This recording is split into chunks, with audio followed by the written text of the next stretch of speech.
What's up, chicken butt? Anybody? Bueller? No? Sorry, I promised my wife that I was going to make a joke on my next video, so maybe that one's for you. Okay, so let's talk about why you clicked on this video, okay? I want to talk about golf's absolute death move, okay? So what happens early on in the swing is what'll happen is the body doesn't turn, and this right elbow pulls back behind the body very, very prematurely. You can see I have a line right down the right side of my body. It's on what I call the seam line, so it's where your two sides of your shirt come together, your front part of your shirt and your back part of your shirt. There's a line down every sort of golf shirt. Now, in reality, we never really want our elbow to get behind that line, okay? So let's talk about a couple scenarios. So for the player that doesn't really rotate, what'll happen is this right arm starts to pull back across their body because it's very hard or impossible to keep your arms straight if your body doesn't turn. So see how my chest is still pointing back at the ball? When I start to keep going with my arms across my body, this elbow will pinch behind you, okay? When that happens in this part of the swing, there's likely going to be a lot of lift with that right elbow. The club's going to be pointed way across the line. We haven't made any sort of rotation, and we're in deep trouble from here. The club's way over our head. It's going to be very hard to have any sort of shallowing effect in a proper manner. We're going to either come down very steep, or if we're going to shallow it, it's going to come from like some major standing up, leaning back, throwing wrist angles, and it's a disastrous situation. Now, another scenario where this can become a problem is it can happen later in the swing. Sometimes players can have a pretty decent move here, and then they have this overactive push in a later part of the swing where the elbow kind of gets behind the body here. Then from there, a lot of times you're either going to come over the top, or sometimes the hips can spin out a little too quick. Either way, your elbow's too trapped behind you, and there's just no space for your arms when you come down.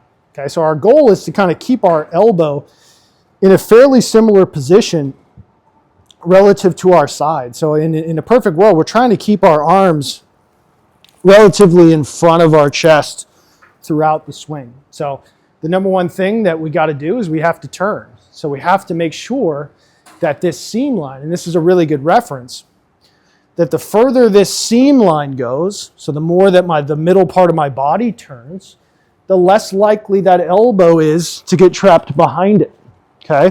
So for players, if we look at it from this perspective, if they don't turn enough and then they push across their body, that has disastrous effects on the pitch of the shaft, and it has a disastrous effect on how we come down.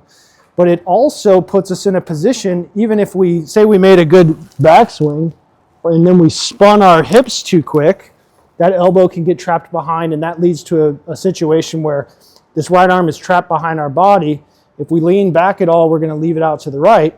Or what I see a lot is when your elbow hits your side here in the downswing, it tends to kick your right arm really straight, and it rapidly flips over that club face. So that's where you can see like massive blocks to the right and big hooks to the left, and you're not ever sure which one's going to happen, okay? So what I would do is just, George Gankis has this really great training tool called the G-Box, where they just put it right, it's like a big box. You put it right on your side, but if you don't have that, you can just have a reference of a piece of tape here on your seam line. Now your goal is to make a backswing where your elbow never gets behind that seam line. That's going to do a lot of good things for you. That's going to incentivize you to turn. So in my mind, I'm thinking about getting this seam line back behind me as far as I can. That's going to make me recruit my hips. It's going to make me recruit my midsection. And now I have a better chance as I turn that now I can develop some good arm structure. I can get the club on plane. I can set my wrist the way I need to. So I'm not going to be in any sort of impeded situation where we call it like the lawnmower move, where this elbow kind of moves this way and it gets the shaft pitch out of order, okay? The other great thing, and the best thing that it does for me, and I utilize this when I play, is I want to always feel like my elbow is in front of that seam line, okay? So you can see my arms are in front of my body in later part of the downswing. Now I have all the space in the world for my hands to work into the golf ball. It'll help me square the face up without my body throwing all sorts of weird motions to my arms. And it's a really good reference. So all I'm thinking about is getting that seam line as far as I can behind me and keeping my elbow in front of it on the downswing. And it does amazing things for shaft pitch, sequencing, and then also just time and space through the hitting zone. Now, I don't want this to be misconstrued with getting up to the top and feeling like you have to independently pull this elbow forward. Because a lot of times I'll see people do that, and then this left shoulder goes really high, the face will open up, and it's just a very unnatural motion. So we want to make sure that what happens with our arms is more of a byproduct of what goes on with our body. So I'm not actively trying to pull this forward. I'm just keeping it in front as I go back and on the way through. So you'll notice my arms are in front of that seam line, in front of that seam line, in front of that seam line. Now as my body starts to rotate and open up, my arms are still in front of that seam line, still in front of that seam line, still in front of that seam line, and still in front of that seam line all the way through. So I'm going to go through with that kind of thought. Obviously going to hit it straight because we don't have the TrackMan set up. In front of the seam line, in front of the seam line, in front of the seam line. Okay? It's a really good reference for players to get stuck, and it's a great feeling for getting your golf swing started.